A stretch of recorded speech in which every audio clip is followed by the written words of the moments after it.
No Saber Direito desta semana, você vai assistir a um curso sobre direito administrativo. Com o tema Licitações e Contratos, as 5 aulas vão tratar da introdução ao assunto, apresentar os agentes públicos e o processo licitatório, distinguir os critérios e as modalidades e mostrar como são feitos os contratos administrativos. As aulas são com o professor André Malheiros.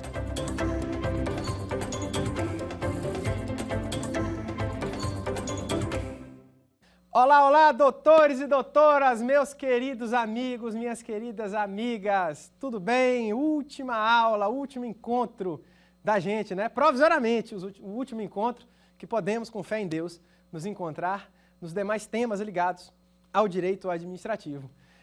Muito bacana, nós vimos aqui durante os nossos primeiros 4 encontros todo o procedimento licitatório, desde o início do que é uma licitação, quais são os pensamentos, por que licitar, o princípio da legalidade, o princípio da impessoalidade, o princípio da indisponibilidade do interesse público.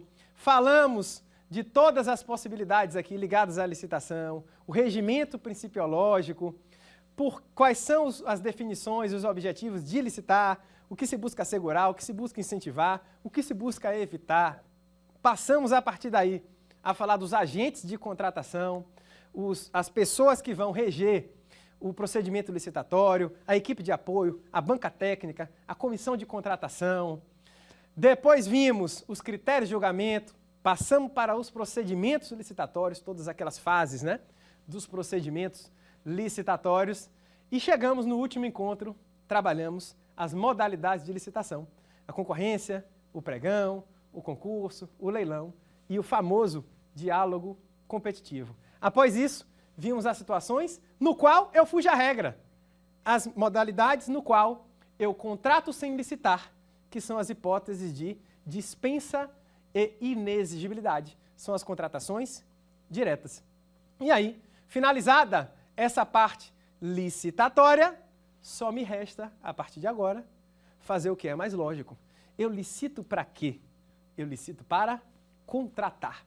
Então, meus queridos amigos, eu sou André Malheiros, eu sou professor, sou advogado e sejam muito bem-vindos ao nosso encontro, à nossa aula sobre contratos administrativos. Vamos lá.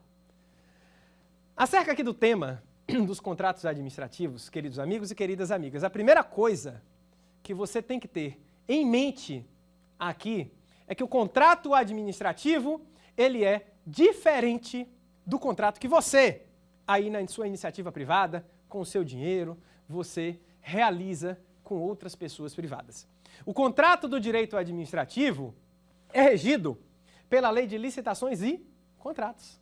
O contrato do direito civil, ele será regido pelo Código Civil. Então, a primeira coisa que a gente tem que diferenciar aqui num contrato administrativo é que o contrato administrativo, ele é diferente do contrato de natureza privada. Mas o contrato administrativo, assim como o contrato de natureza privada, eles se encontram em algumas semelhanças. Dentro dessas semelhanças, o contrato administrativo ele é formal. O que é dizer que o contrato administrativo é formal? É dizer que ele, em regra, ele é escrito. E aqui você tem um ponto que é uma novidade para a gente. Antigamente, como os procedimentos licitatórios, eles eram de via de regra presenciais, os contratos, eles sempre foram impressos. Hoje, com a nova lei de licitações e a evolução, né, do nosso procedimento licitatório, nós temos a possibilidade, tanto do contrato escrito, contrato impresso, quanto de um contrato, olha aí, digital. O licitante assinando, né, com a assinatura digital, a própria administração utilizando a assinatura digital. Garanto que você, se não fez ainda, daqui a um certo tempo, firmará algum contrato digital. Hoje, até no direito privado, se fala sobre a digitalização, né, das relações contratuais. Aqui no direito administrativo, essa digitalização já foi muito bem recebida por nós e todos os contratos estarão, via de regra, previstos e expostos no nosso querido Portal Nacional de Contratações Públicas. Só que para toda regra, é claro, existe a exceção. E qual é a exceção do formalismo contratual? É de que existe a possibilidade do contrato administrativo ele ser, ó, verbal. Aqui chama a atenção. A legislação ela fala, ó, é vedado e de nenhum efeito o contrato verbal com uma administração.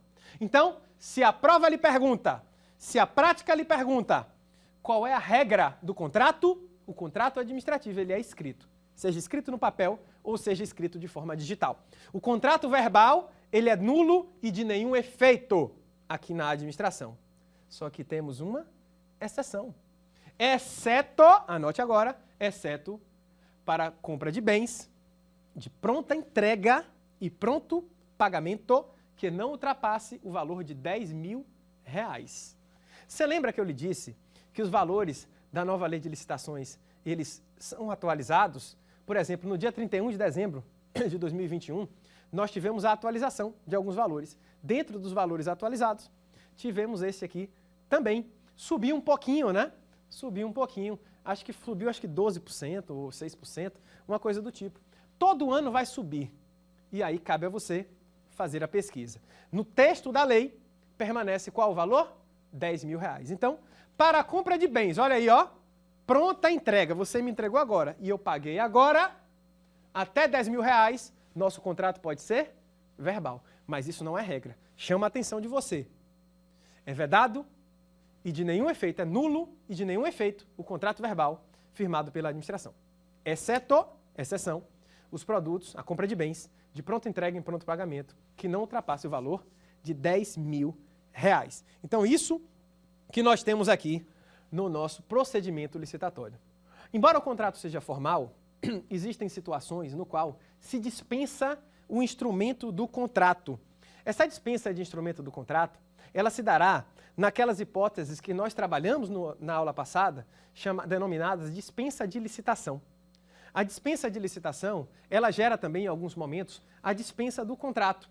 É a substituição do contrato formal por algo mais simples. Isso não quer dizer que nós não teremos um documento, mas que não será tão formal quanto o contrato. Aqui você tem 4 possibilidades: a carta-contrato, a nota de empenho, a ordem de serviço e também a autorização de compra. Passada essa fase, resta a administração, passada essa fase de nós tivemos uma visão aqui do contrato, resta a administração realizar a convocação do vencedor. O rapaz, a empresa, né? Ela licitou, a empresa ela participou, a empresa ela se habilitou, a empresa ela deu a proposta e ela venceu a licitação. Vencida a licitação, a perspectiva e a expectativa da empresa é de que ela seja convocada para assinar o contrato. E aí, me diga, me responda, querido amigo ou querida amiga, a administração, ela é obrigada a contratar uma empresa? A administração é obrigada a firmar o contrato após a realização de uma licitação? O que você acha? Veja só, a realização de uma licitação, ela vai vincular a administração à contratação do vencedor. Mas ela não obriga a administração a contratar. Imagine, lembre-se da hipótese que nós falamos lá na revogação. Lembre aqui comigo, imagine que eu licitei e que dentro desse procedimento licitatório, você, meu querido amigo, minha querida amiga, doutor e doutora, você venceu a licitação. A partir do momento que você venceu a licitação, você espera ser contratado. Aí, a Receita Federal foi e me doou os bens que você tinha me prometido como objeto da licitação. Me diga uma coisa, se eu conseguir esses bens de forma gratuita, pela doação da Receita Federal, tem razão de eu lhe contratar? Não, né? Se a administração, ela após o procedimento licitatório, percebe que surge uma nova tecnologia e que aquela licitação que ela fez não é a melhor escolha ou não é a situação mais vantajosa para proteger o interesse coletivo, será que ela é obrigada a lhe contratar? É claro que não. Então pense o seguinte, ó, vencer a licitação não obriga a administração a te contratar. Agora, vencer a licitação obriga a administração a te contratar caso ela vá contratar alguém. Então, ultrapassado o procedimento licitatório, a administração não é obrigada a contratar. Mas caso ela contrate alguém, quem ela vai contratar? o vencedor da licitação. Dentro do edital da licitação, lá que foi publicado, né, Portal Nacional, Diário, Jornal de Grande Circulação, dentro do edital da licitação tem a minuta do contrato e tem o prazo para você ser convocado. Se a administração perder este prazo, você licitante, você vencedor da licitação, se você cumpriu o prazo, esperou durante o prazo a administração lhe convocar e a administração não lhe convocou, você está livre das obrigações assumidas. Então, perceba que você ofereceu para a administração um certo bem por R$1, a administração disse que lhe convocaria para a assinatura do contrato em 60 dias, e agora em 70 dias a administração lhe chama. Nesse momento, você é obrigado a manter a sua proposta de R$1? Não. Você está livre da proposta que você prometeu. O que cabe a você agora? Tentar criar uma negociação com a administração, que é tema que a gente vai ver daqui a pouquinho. Então, ultrapassado esse prazo em que a administração estabelece no edital, o licitante vencedor, ele se encontra livre das obrigações assumidas. Agora, preste atenção, meu querido amigo, minha querida amiga. Se a administração, ela lhe chamar, lhe convocar durante esse prazo, dentro do prazo, você, licitante, deve cumprir as obrigações no qual foram prometidas durante o procedimento licitatório. Não é viável que você, licitante, agora, dentro do prazo, após vencer a licitação, tente renegociar o valor que você prometeu lá atrás. Isso não é possível, não. Perfeitos? Maravilha! Vamos lá. Olha só. Então, queridos, se eu convoco o vencedor e o vencedor, dentro desse prazo ou fora desse prazo, ele me diz que ele não pode mais cumprir a proposta dele, cabe a gente fazer uma negociação. Se a convocação do vencedor se dá dentro do prazo e o vencedor me diz que não pode mais cumprir a proposta, você se lembra que durante o procedimento licitatório era possível que a administração exigisse do licitante a assinatura de uma garantia de proposta, que eu lhe disse, garantia de licitação é uma coisa, garantia de contrato é outra, e isso, aquela garantia que vai até 1%, pois é, esse até 1% de garantia, ele serve justamente para essa situação. Então, no caso do licitante, ele não manter a proposta que foi prometida durante o procedimento licitatório, neste caso, a administração ficará com o valor da garantia, que vai até 1% do objeto a ser contratado, e isto não afasta a possibilidade de abertura de processos civis e administrativos em face do licitante que não cumpriu a sua palavra. Ok? O que cabe à administração aqui nesse momento? Procurar quem faça o serviço a ser prometido ou forneça o bem necessário à coletividade. Então a administração, ela vai pegar a lista de classificação e procurar os licitantes remanescentes. Se o primeiro não quis, eu vou ao segundo colocado. Quando eu chego ao segundo colocado, eu tenho 3 posições e você vai chegar no final e vai dizer assim, é claro que ele vai para a terceira, se ele sabe disso. Qual é a primeira posição? Eu viro para o segundo colocado e falo, você faz a proposta do primeiro? Ele me fala, não. Aí eu vou para a segunda posição. Você consegue negociar comigo um meio termo entre a sua proposta e a proposta do primeiro, algo intermediário aqui? Ele fala, não. Aí eu vou para a terceira posição, que é a que quase sempre iremos. Na terceira posição, lembre-se que eu não consegui que ele faça a proposta do primeiro, não consegui uma proposta intermediária entre a dele e do primeiro, e aí, no terceiro posicionamento, eu pergunto para ele, então você me faz a proposta que você me prometeu? Se ele disser que sim, eu contrato ele. Se ele disser que não, ele não será punido, porque ele não venceu a licitação, quem venceu foi o primeiro que desistiu. Se ele disser que não, eu vou para o terceiro colocado e faço o mesmo procedimento. Você me faz a proposta do primeiro? Não. Você faz uma proposta intermediária entre a sua e do primeiro? Não. Você me faz a proposta que você me fez, cumpre ela? Cumpro. Contrato este licitante. Declaro agora que ele foi o vencedor. Então, a legislação ela trouxe esse passo a passo, né, dessas 3 perguntas, mas obviamente o licitante bem preparado, que conhece a legislação, ele vai sempre negar no primeiro e no segundo para chegar à proposta que ele realmente quis oferecer. Afinal, se for, por exemplo, pelo menor preço, ele não teve o menor. O menor, na verdade, nem contratou. Não é isso? Vamos lá. O contrato administrativo, ele é um contrato que a gente começa a dizer, e ele é muito bem isso, um contrato que a gente chama de personalíssimo. O que é um contrato personalíssimo? É o contrato que aquela pessoa que eu contratei deve exercer o contrato. Imagine que você, prefeito no município, contratou um certo artista para o Réveillon. E aí, quando chegou no dia do Réveillon, o artista ligou para você e falou: doutor, não vou não, vou mandar meus filhos para tocarem, né? Tem muito artista que é assim, quer alavancar a carreira do filho ou da filha, e aí deixa de tocar, às vezes abre mão e coloca o filho ou filha para tocar, não é isso? Já pensou? Pode isso acontecer? Não. Por quê? Porque o contrato ele é personalíssimo. Agora, apesar de o contrato administrativo ele ter essa característica de ser personalíssimo, existe na nossa legislação a possibilidade de subcontratação.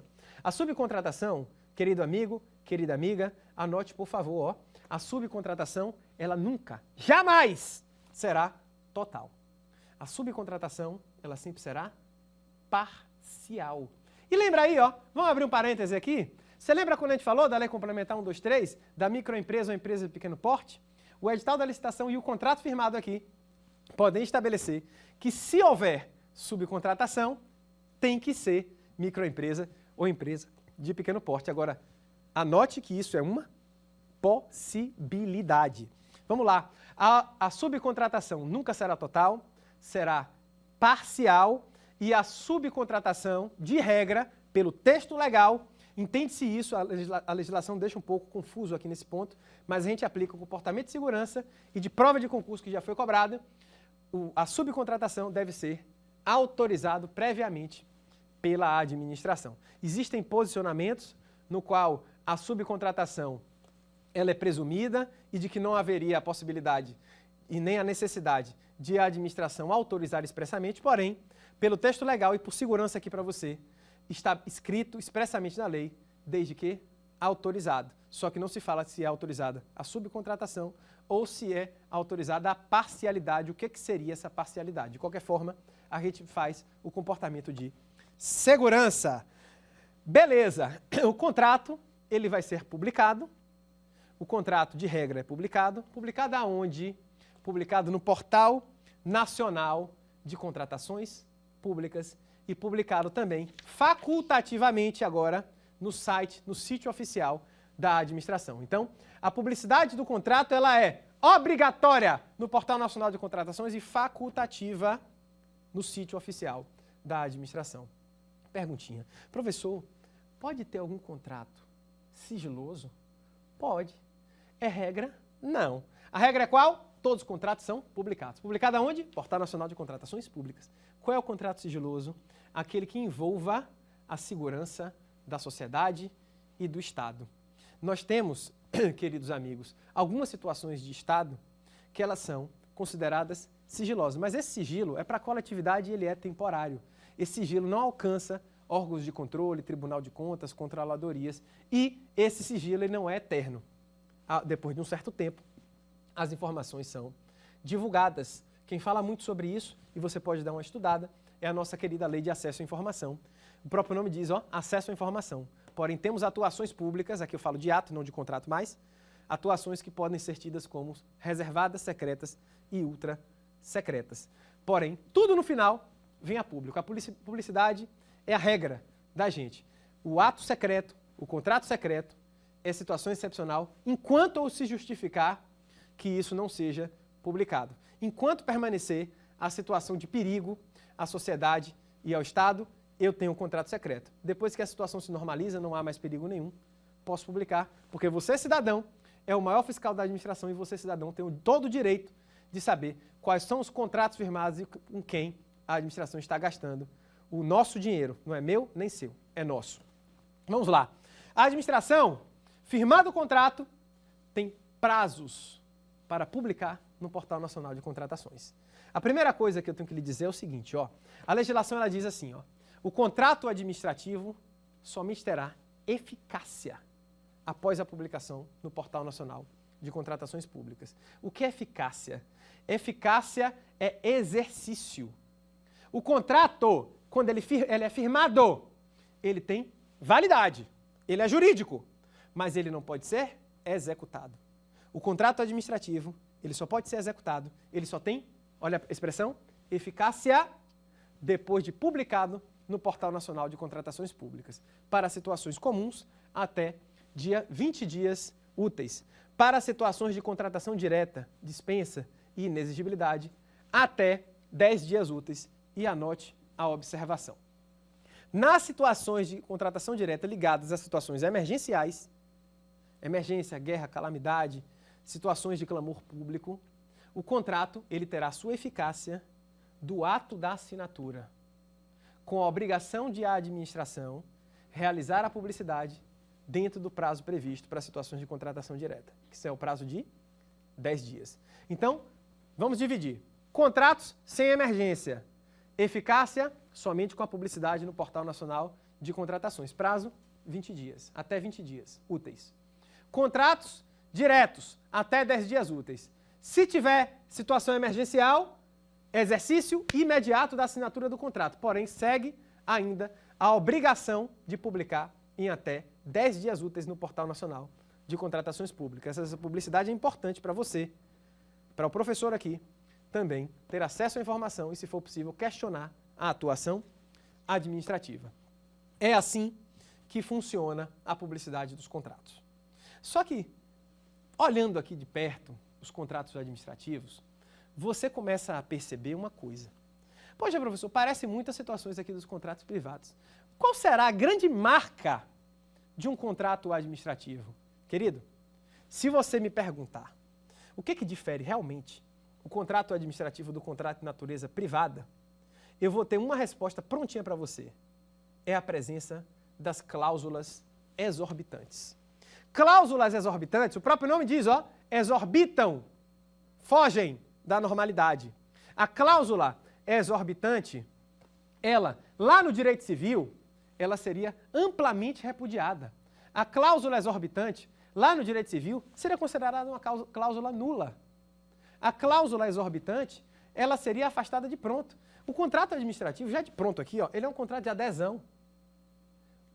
A minuta do contrato, ela vem no edital. Você, antes de licitar, antes de participar da licitação, você já sabe os termos do contrato. Você adere a ele. As cláusulas exorbitantes, elas estão aqui dentro da nossa legislação. Não é o administrador que vai criar, é o legislador que definiu em lei. Então, as cláusulas exorbitantes, elas são principalmente estas aqui, ó. Alteração unilateral do contrato. Primeira cláusula, talvez a mais emblemática de todas aqui. Alteração unilateral do contrato.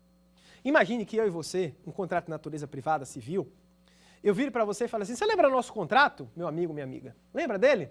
Alterei. Obedeça. Você acharia justo que eu falasse isso para você? Não, né? A administração pode.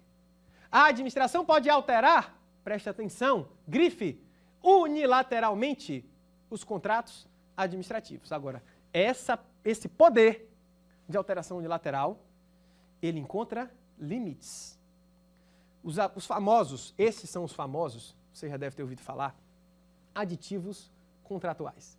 A alteração unilateral, ela alcança limites de 25% para mais ou 25% para menos. Eu posso alterar a quantidade. Eu quero comprar 1 milhão de canetas, mas tivemos mais matrículas aqui na administração. Eu preciso de mais 10%. Posso alterar mais 10%. Ah, precisei mais um pouquinho. Posso alterar mais 10%. Precisei mais um pouquinho. Posso alterar mais 5%.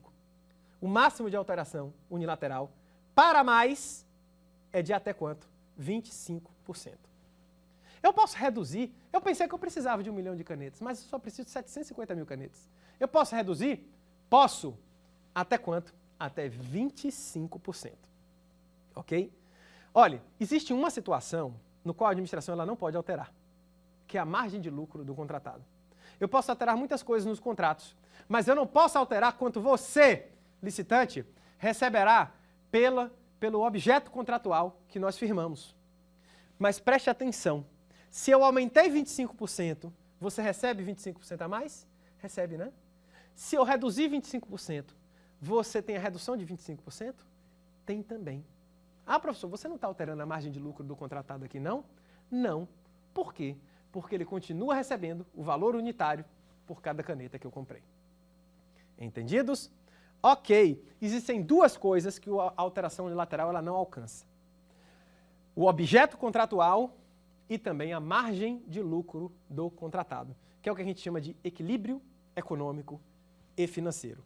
Não posso alterar duas coisas, repito, objeto contratual, margem de lucro do contratado, que é o equilíbrio econômico e financeiro. Maravilha. Professor, você me falou da alteração da qualidade, da quantidade. Eu posso alterar alguma coisa na qualidade? Pode, desde que justificável. Imagine, já caiu no exame de ordem, olha você, meu querido amigo.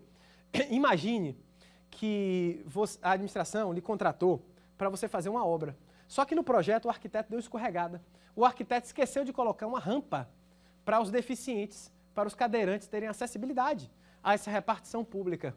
E aí fizeram um anexo, um aditivo ao projeto, incluindo ali em um espaço a rampa. Só que quando você fez a proposta, você não tinha esse detalhe da rampa.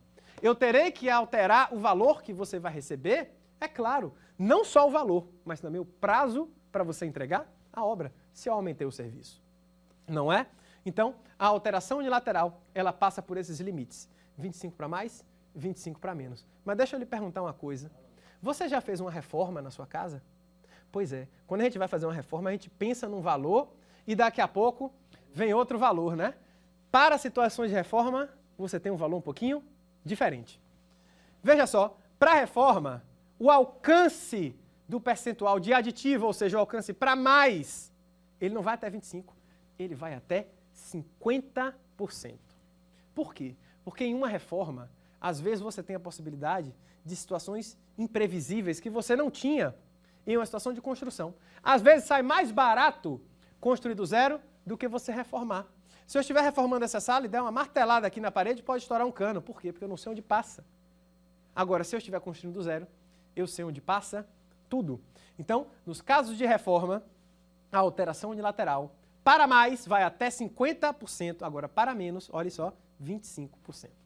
Então, de regra, alteração unilateral, 25 para mais, 25 para menos. Reforma, 50 para mais e para menos, 25. Preste atenção, não erre a sua questão. Vamos para a nossa próxima cláusula exorbitante. Vamos lá. Rescisão unilateral. A administração, por motivos de interesse coletivo, ela pode gerar a rescisão unilateral. A rescisão unilateral, meus amigos, ela passa por um processo de justificativa e um processo no qual eu concedo para o contratado, né, o vencedor da licitação que hoje é contratado, ele tente manter o contrato. Você contratado, você tem o direito de brigar, de lutar para que a administração mantenha o seu contrato. Esse direito da administração de criar uma rescisão unilateral, ele decorre de duas motivações. Primeira, a inadimplência ou inexecução contratual trazida pelo contratado, não é a administração que está atrasada não, é o contratado que está. Ou então, por motivo de interesse público, interesse coletivo. Eu, como administração, não tenho mais interesse na prestação daquele serviço, não tenho mais interesse no fornecimento mais daqueles bens. E aí eu justifico isso. Lembrando que em ambas hipóteses, você tem o direito de defesa assegurado ao contratado de tentar manter ativo o contrato firmado com a administração.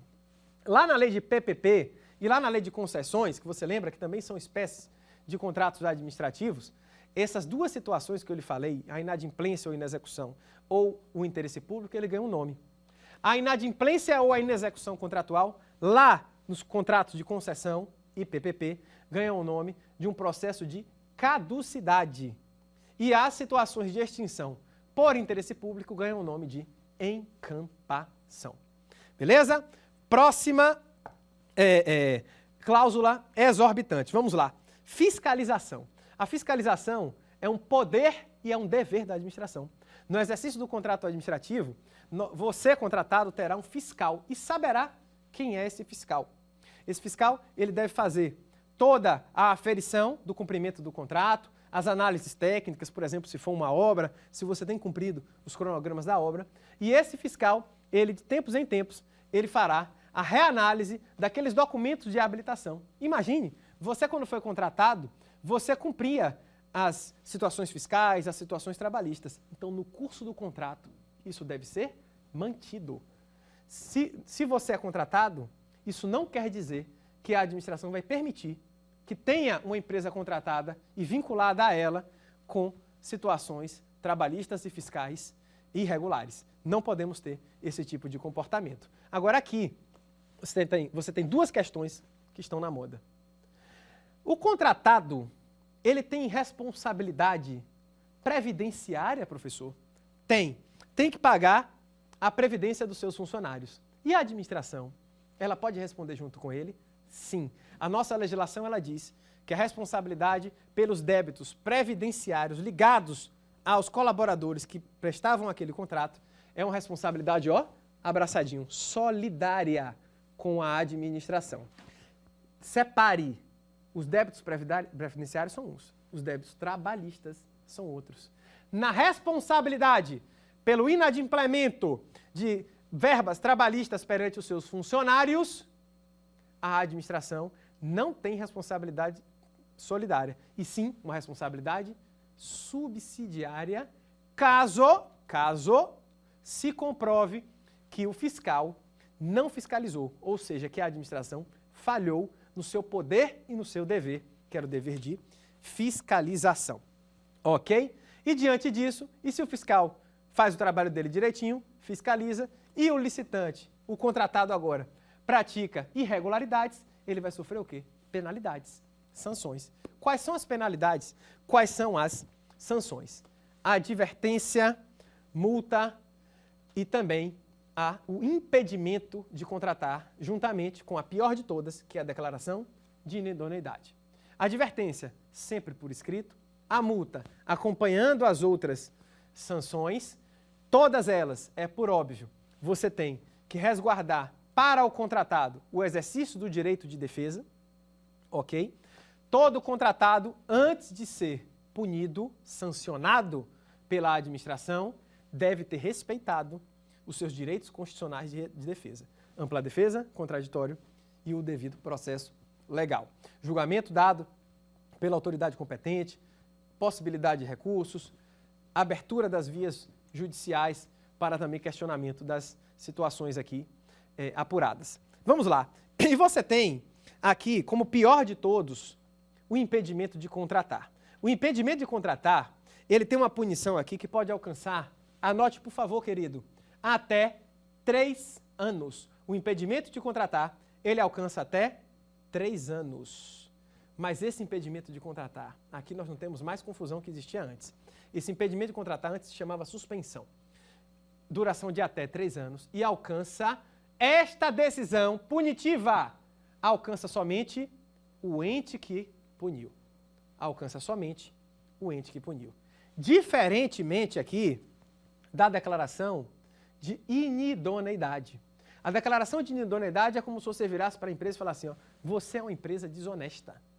A declaração de inidoneidade, ela tem prazo e impede o licitante de participar de licitações e firmar contratos administrativos de 3 a 6 anos. 3 a 6 anos aqui. E engloba esta decisão, diferente do impedimento de contratar, que era só o ente que puniu, esta decisão da declaração de inidoneidade, ela engloba todo o território nacional. Então nós temos a advertência sempre por escrito, a possibilidade de se aplicar uma multa. A multa vai de 0,5% a 30% do contrato. E temos o direito de defesa respeitado, defesa com prazo de até 15 dias úteis. Depois nós temos o impedimento de contratar, que vai até 3 anos, e somente se aplica ao ente que puniu, né? Ao território do ente que puniu. E por último, a declaração de inidoneidade, a pior sanção possível para uma empresa, que vai de 3 a 6 anos, 3 a 6 anos, e você tem o alcance de todo o território nacional.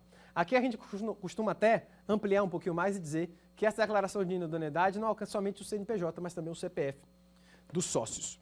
Maravilha!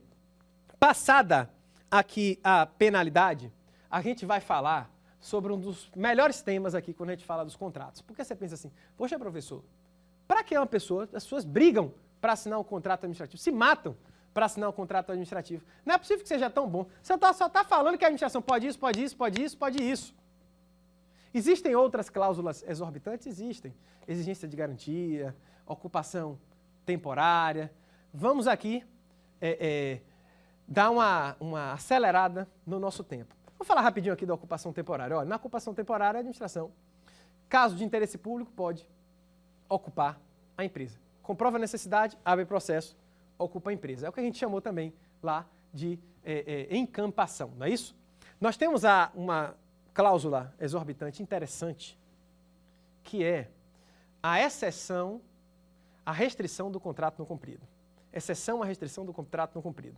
Lá no direito privado, no direito civil, se eu atraso o pagamento para você para de trabalhar, né? Aqui na administração, não. Aqui na administração, se a administração lhe atrasa, você emite a nota fiscal, quer que lhe pague, né? Não lhe pagaram. Aí você continua trabalhando. Poxa, professor, trabalhando mesmo sem receber? É. Trabalha mais um mês, emite a segunda nota fiscal, não lhe paga? Agora sim, você pode pedir a suspensão do contrato. Preste atenção.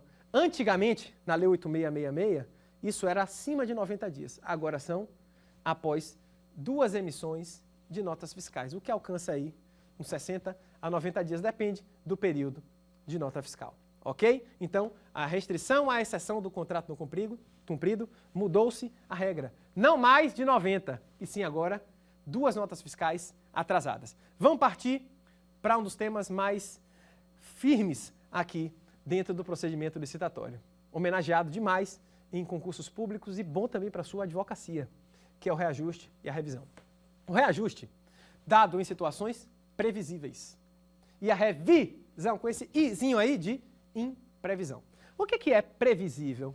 Aumento do salário mínimo, algumas situações da inflação, tudo isso é previsível. O que é imprevisível? Algumas situações aqui de que a administração realmente ela não tem como descobrir o que vai acontecer. As situações de imprevisibilidade, elas encontram guarida na chamada teoria da imprevisão, que vai dizer que são situações previsíveis ou até, olha só, previsíveis, mas de consequências incalculáveis. Aqui nós temos 4 situações. Quando ocorrer uma dessas 4 situações, você terá a revisão contratual. E o que isso quer dizer? O reequilíbrio econômico e financeiro. Uma dessas 4 situações vai desequilibrar o contrato e vai interferir na sua margem de lucro. O que a administração faz é revisar o contrato para você voltar a ter o lucro. Então essa é a parte mais interessante do contrato, porque você se lembra? Eu posso mudar um bocado de coisa, mas eu não mudo 2 coisas, o objeto contratual e a margem de lucro do contratado. Vamos lá. Quais são as 4 situações aqui de que sejam revisão contratual? Caso fortuito, força maior. 2 situações logo. Caso fortuito, conduta humana, força maior, evento da natureza. Imagine que você tem um contrato e você está fazendo uma reforma de um prédio administrativo com aquela fachada toda espelhada bacana. Aí o pessoal fez um protesto, viram aqueles espelhos tão bonitos e um rapaz lá inspirado pegou uma pedra e quebrou o espelho. A situação era imprevisível, ou até previsível e de consequências incalculáveis. Você sabe que vai ter um protesto, sabe que pode quebrar alguma coisa, mas você não sabe qual prédio que vão quebrar, os vidros ou os espelhos. E, infelizmente, o seu foi o mais homenageado. Você teve um prejuízo? Tive. Você já pensou se a administração ela te obriga a você recompor esse prejuízo com os seus valores? Isso não mexe na sua margem de lucro? Pois é. Essa situação imprevisível, essa conduta humana, caso fortuito, gerou um desequilíbrio contratual. O que se faz agora? É a revisão do contrato. Aí você revisou o contrato, você comprou os espelhos de novo e choveu granizo e quebrou tudo de novo. Um evento natural gerou um desequilíbrio contratual. Situação de força maior. Nessa situação de força maior, que gerou um desequilíbrio contratual, seria injusto eu cobrar do contratado ou então cobrar de São Pedro, né, que mandou a chuva de granizo. Não posso fazer isso. Então, o que eu faço, eu, administração? Eu reviso o contrato, recomponho a sua margem de lucro. Por quê? Porque a coisa que você tem de mais valiosa num contrato administrativo é a manutenção do equilíbrio econômico e financeiro. Então, já vimos 2 situações de revisão. Vamos para mais 2? Vamos lá. Você tem aqui, dentro das situações de revisão, fato do príncipe e fato da administração. Anote aí o que é fato do príncipe. Ato de natureza geral, que desequilibra diversos contratos. Exemplo clássico. Eu tenho uma empresa que ela presta o serviço público de transporte, ônibus. E dentro dessa empresa eu cobro a passagem aqui do cidadão, por exemplo, R$4, e eu tenho uma categoria, algumas categorias na sociedade que não pagam passagem. os deficientes, os idosos, as crianças até uma certa idade não pagam passagem. Tudo bem. E aí, meu querido amigo, minha querida amiga, eu cobro, sei lá, de 80% as passagens para 100% da prestação de serviço. Imagine que 20% são essas partes da nossa coletividade que não pagam a passagem. Então a passagem é R$4, mas aqueles 80% que pagam por 100% das necessidades que a gente tem. Imagine agora que houve uma lei promulgada ontem, ficção, viu? Ficção. Uma lei divulgada ontem que disse o seguinte, ó, não são mais 20% de gratuidade, agora são 50% de gratuidade. Tem como eu conseguir manter esse contrato cobrando R$4? Não tem. Porque os R$4 são pagos por 80%, que englobam 100% do serviço. Se eu colocar R$4 e cobrar somente de 50%, o contrato se torna inviável. Você mexeu na minha margem de lucro, lei. Reequilibre o meu contrato. E aqui você se lembra. A lei é para mim ou a lei é para todos? A lei é para todos. Então, essa legislação, ela não desequilibrou um contrato, ela desequilibrou vários contratos no país inteiro. É por isso que o fato do príncipe é uma atuação de natureza geral, que desequilibra vários contratos. Diferentemente da última situação, que é o fato da administração. O fato da administração significa uma atuação ou omissão da administração que desequilibra um contrato administrativo. Imagine que eu fui contratado pela administração para a construção de uma escola. Data marcada, tudo certinho, reuni o pessoal, comprei os materiais de construção, aluguei um maquinário. Chegamos lá ao local onde ia ser a construção da escola, encontro uma pessoa. Tudo bem, meu amigo, boa tarde. Eu vim construir a escola. Ele falou assim, que escola? Esse terreno aqui é meu. Aí eu falei assim, como é seu? Eu tenho um contrato administrativo aqui, ó, nessa localidade, para começar a obra hoje. Eu preciso começar a obra hoje, senão vou ser punido. Aí o rapaz vira para mim e fala, ó, aqui é a escritura, ó, o imóvel é meu. Recolho o pessoal, vou à prefeitura e falo com o prefeito. Prefeito, fui construir, fui impedido de construir. Não é porque eu não quis, é porque o imóvel não é da administração. Você está me mandando construir no imóvel dos outros, no terreno dos outros? Aí o prefeito fala assim, ih, rapaz, não é mesmo? Eu esqueci de desapropriar o imóvel. Olha que coisa interessante. Só abrindo um parêntese aqui. A nova lei de licitações, ela abriu a possibilidade de o contratado executar as desapropriações. Agora, a declaração de utilidade pública ou interesse social do imóvel sempre será da administração. Então veja que nessa situação, voltando aqui, então veja que nessa situação aqui do contrato administrativo, nessa situação de fato da administração, ação ou omissão que venha desequilibrar um contrato, nesse meu exemplo, foi realmente isso. A falta da desapropriação desequilibrou um contrato ou desequilibrou vários contratos? A outra empresa que vai construir um posto de saúde foi prejudicada porque não desapropriou um imóvel aqui? Não foi. Então a diferença entre fato do príncipe e fato da administração é essa. O fato do príncipe traz situações de natureza geral. O fato da administração traz situações que desequilibram um contrato, seja por uma ação ou seja por omissão da própria administração. Ok? Vamos lá. Olha só, passado isso aqui, é importante dizer que os contratos administrativos, eles têm prazo. Professor, todo contrato tem prazo, a gente costuma dizer que a regra é essa. A antiga lei de licitações vedava a realização de contratos por prazo indeterminado. A nova lei de licitações, ela mudou.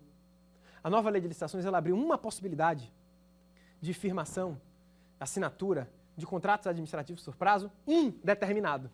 Quais são essas situações? Para os serviços essenciais no qual a administração ela seja usuária e que não haja possibilidade de competição. Como, por exemplo, a administração federal ela tem que assinar um contrato com a empresa que presta o serviço de eletricidade, com outra empresa que presta o serviço de saneamento.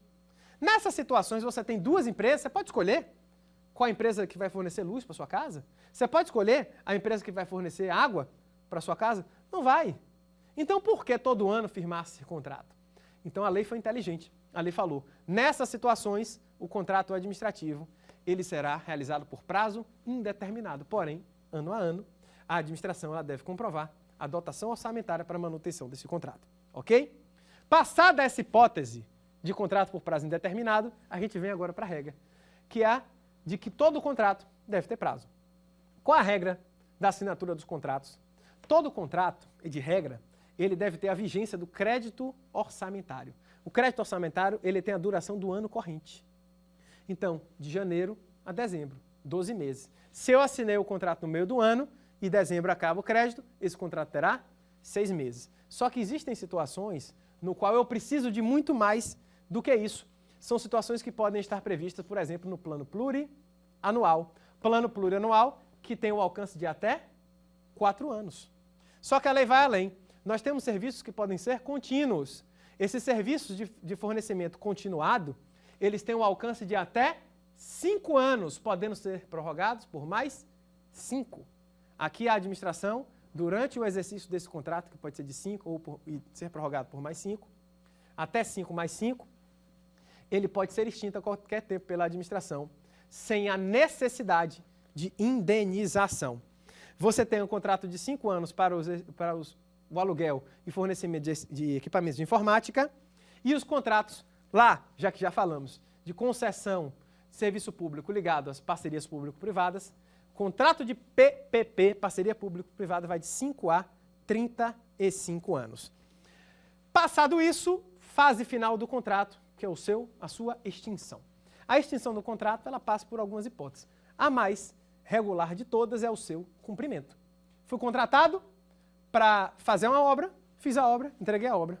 Cumprimento do objeto. Realização do contrato. Fornecimento de bens, fui lá, forneci todos os bens. Contrato extinto pelo cumprimento do seu objeto. O contrato pode ser extinto por outras hipóteses. Por exemplo, a falência da empresa ou o falecimento, né? Se for uma pessoa física. O contrato pode ser extinto por uma anulação, se houver ilegalidade. O contrato pode ser extinto por uma revogação, igualzinho lá na licitação, ó, fato superveniente devidamente comprovado, que enseje a necessidade de se revogar o contrato. O contrato pode ser extinto de forma unilateral, já vimos que a cláusula é exorbitante, mas o contrato pode ser extinto de forma bilateral, por um acordo. A lei aqui, inclusive, estabelece que dentro do contrato, os conflitos entre a administração e o particular, o contratado, podem ser resolvidos por meio de mecanismos privados de resolução de conflitos, como, por exemplo, a arbitragem.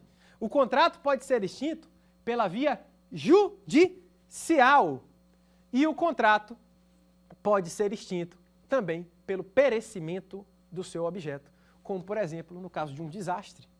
Eu estava reformando uma escola e houve um desastre e a escola não existe mais. Como eu reformo o que não existe mais? O objeto pereceu. Essas são as considerações acerca aqui do tema de contratos administrativos. E como sempre, meus queridos amigos, um prazer imenso dividir esses conhecimentos com vocês. Agora, nós partiremos para aquele teste final, né? Para vocês verem se aprenderam definitivamente ou não o que é um contrato administrativo regido pela nova lei de licitações. Vamos lá? Venha para o nosso quiz. Vamos cá.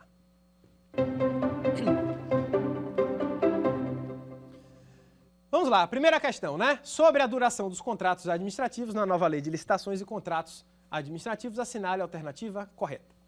Letra A. A administração pode celebrar contratos de serviços contínuos em virtude da relevância do serviço, ainda que a contratação plurianual não seja economicamente a opção mais vantajosa. B. A administração poderá estabelecer a vigência por prazo indeterminado nos contratos em que seja usuária de serviço público oferecido em regime de monopólio, desde que comprovada a cada exercício financeiro a existência de créditos orçamentários vinculados à contratação. C. O edital não deve prever o prazo de contrato. D. A administração poderá celebrar contratos com prazo máximo de até 30 anos nas hipóteses de serviços de fornecimento contínuos. Vamos lá. Qual é o gabarito que você acha que se aplica aqui à nossa questão, querido amigo, querida amiga? Vamos ver aqui qual é o gabarito? O gabarito é a letra B de bola, né? Aquelas situações excepcionais, novidades da nossa lei, né? Contrato por prazo indeterminado quando a administração for usuária de serviço público. Qual é o erro aqui da letra A? A administração pode celebrar contratos contínuos. em virtude da relevância do serviço, ainda que a contratação plurianual não seja economicamente a opção mais vantajosa. A gente não fala sobre isso. Os contratos de serviços contínuos, eles têm prazo de até 5 anos, podendo ser prorrogados por mais 5. Letra C. Qual é o erro da letra C? O edital não deve prever o prazo do contrato. Deve sim. Os contratos são sempre por prazo determinado, exceto ao gabarito da gente. E letra D. A administração poderá celebrar contratos com prazo máximo de 30 anos nas hipóteses de serviços e fornecimentos contínuos. Vamos para a nossa próxima questão. Vamos lá. Na vigência de um contrato administrativo para execução de obra pública, a administração promoveu a alteração unilateral, afirmando o interesse público e reduziu a extensão da obra, sem que essa possibilidade estivesse expressa no contrato. É necessária a previsão contratual? Aqui você repara que estamos perguntando sobre alteração unilateral. Vamos lá para as alternativas. Letra A. Na hipótese em consideração, a alteração seria de aceitação obrigatória por parte da empresa contratada, em qualquer caso, se observado o limite de 25% do objeto originalmente contratado. Letra B. As chamadas cláusulas exorbitantes precisam estar expressas no contrato administrativo para que possam ser validamente executadas. Letra C. Caso haja motivação adequada, baseada no interesse público, o contratado pela administração pública poderá sofrer alterações. O contrato, né? Contratado pela administração pública poderá sofrer alterações contratuais que lhe causem perda patrimonial. D. A alteração unilateral da extensão da obra é, em princípio, legalmente inadmissível, uma vez que não prevista em lei. Gabarito aqui pra gente é a letra A de amor, A de André, não é isso? Hipótese clássica de alteração unilateral do contrato. Alteração, aceitação obrigatória da empresa contratada, em qualquer caso, podendo ser de 25 para cima ou 25 para baixo. Lembrando, ó, que em caso de reforma, a gente vai até 50% para cima e 25% para a redução contratual. Vamos ver o erro aqui na B, na C e na D? Olha B. As chamadas cláusulas exorbitantes precisam estar expressas no contrato. Não. As cláusulas exorbitantes, elas são válidas simplesmente por estarem previstas em lei. C. Caso haja motivação adequada em interesse público, contratado pela administração pública poderá sofrer alterações contratuais que lhe causem perda patrimonial. Não, não, não, meu querido. A única coisa que você tem, na verdade, duas coisas que você tem protegida aqui são, quais são? Objeto do contrato e manutenção do equilíbrio econômico e financeiro. Letra D. A alteração unilateral da extensão da obra é, em princípio, legalmente inadmissível, uma vez que não prevista em lei. Prevista sim, tanto que o nosso gabarito é a letra A, que traz a previsão de alteração unilateral dos contratos administrativos. Lembrando, ó, 25 para mais, 25 para menos, se for reforma, 50 para mais, 25 para menos. Vamos para a nossa última questão. Vamos lá. Com relação à nulidade dos contratos e levando em consideração a nova lei de licitações, na hipótese de declaração de nulidade, a autoridade competente sempre deverá declarar a sua nulidade com efeitos ex tunc. B. Constatada irregularidade no procedimento licitatório ou na execução contratual, caso não seja possível o saneamento, a decisão sobre a suspensão do contrato ou sobre a declaração de nulidade do contrato somente será adotada na hipótese que se revelar medida de interesse público. C. Caso não seja possível o retorno à situação fática anterior, a nulidade será resolvida pela via judicial. D. A nulidade exonerará a administração do dever de indenizar o contratado pelo que houver executado até a data em que for declarada ou tornada eficaz, bem como outros prejuízos regularmente comprovados. Gabarito aqui pra gente, letra B de bola, né? Letra B de beijo. Texto legal. Possibilidade de se haver a manutenção do contrato, mesmo que haja uma ilegalidade. Aqui a gente tem a possibilidade de continuidade contratual, mesmo que exista uma ilegalidade, essa possibilidade de manutenção do contrato, mesmo com uma ilegalidade expressa, ela se dá quando o vício ele for corrigível, ou seja, sanável, ou por situações que revelem, como diz o final da questão, medida de interesse público. Vamos ver o erro nas outras alternativas. Letra A. Sempre deverá declarar a nulidade do contrato com efeito ex tunc. Aqui lhe dou uma dica, querido amigo, querida amiga. Ex tunc tem a letra T de testa, né? Ex tunc, efeito retroativo. Bate na testa, vai para trás. Ex nunc, efeito para frente. Bate na nuca, vai para frente. Não é sempre. Aqui você tem aquelas expressões, né, de concurso público. Sempre, nunca, jamais. Quando você vê isso, você já sabe aqui que a alternativa tem grande probabilidade de estar errada. Então existe a possibilidade de declaração de nulidade com efeitos ex nunc, ou seja, daqui para frente. O que estava para trás já passou. Vamos para as alternativas. C. Caso não seja possível o retorno à situação fática anterior, a nulidade será resolvida pela via judicial. Não, você não precisa ir para a justiça. A nulidade pode ser resolvida pela via administrativa. Afinal, a administração tem um poder, uma cláusula exorbitante que se chama rescisão unilateral. D. A nulidade exonerará a administração do dever de indenizar. Paro aí. Por quê? Porque o texto legal ele está quase perfeito na alternativa, só mudou uma palavrinha. A lei diz assim, ó, a nulidade, o que faltou agora, ó, não exonerará a administração do dever de indenizar o contratado pelo que houver executado até a data que for declarada a nulidade do contrato. Imagine você ter um contrato administrativo para construir um prédio de 10 andares, você já construiu 5 andares e a administração declarou nulidade e não lhe pagou nada. Não vai lhe pagar pelos 5 andares que você construiu? Sim. A declaração de nulidade não afasta, não exonera a administração do dever dela de pagar pelos prejuízos que forem comprovados e pelos serviços realizados no curso do exercício contratual. Só existe a possibilidade de não pagamento quando é comprovado de que o licitante ele agiu de extrema e expressa dolo e má-fé. Ok? Maravilha. Vamos lá. Então, meus queridos amigos, hoje nós concluímos, que bom, 5 encontros juntos, trabalhamos aí, acho que os encontros foram bem proveitosos.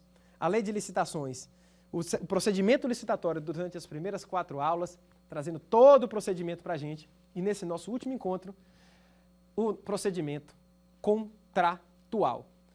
Quero agradecer à TV Justiça, quero agradecer a todos vocês pelo prestígio da companhia, a paciência e espero ter ajudado pelo engrandecimento do seu exercício profissional e de que essa aula ela sirva para que você tenha e colha bons frutos na sua vida prático profissional.